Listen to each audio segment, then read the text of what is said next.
As of right now, there hasn't been a mandate issued from the Ninth Circuit.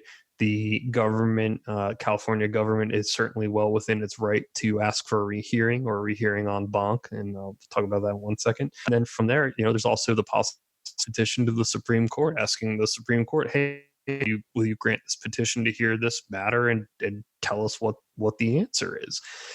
As far as asking to lift the stay, yeah, it's very well possible it could be done. It's also that the judge does, and then the Ninth Circuit imposes a stay pending the disposition of the appeal, or that the government files a request at the Ninth Circuit to stay it, pending of an en banc petition, or rehearing petition, or a cert petition.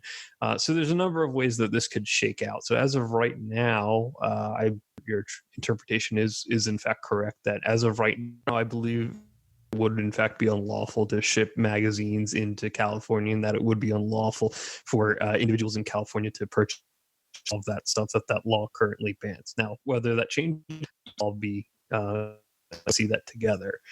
As far as the appeal process. Hey, let me ask something before you get into that, Adam, if you don't mind. Yep, sure. I saw one particular retailer out there that said, hey, we're shipping magazines to California, but we take no responsible for it. Order at your own risk. I hope that our legal counsel is better than whoever's advising that's going to stand up. I'm just curious, is that something that, not legal advice, but does that even make sense in the law? I sure as heck wouldn't be doing that.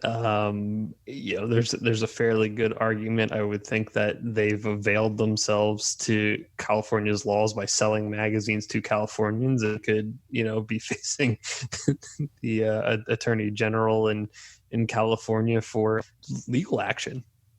Right. That's what's holding us back. We did it last time. When last Freedom Week happened, we were there. We were early. When we saw that, okay, it is fine to sell magazines right now, we increased the magazine capacity of Californians by a extremely large amount. And as far as, it's an economically advantageous thing. That's what we're in business to do. That's what we want to do, right? But it's also, we believe very strongly in the Second Amendment, and we believe that they've been then robbed of their God-given right this entire time. So we want to support that, but we want to make sure that, not just for fear of litigation against us, but we need to be doing the right thing here. One, for the continued defense of the Second Amendment, but also to protect ourselves and the Californians there.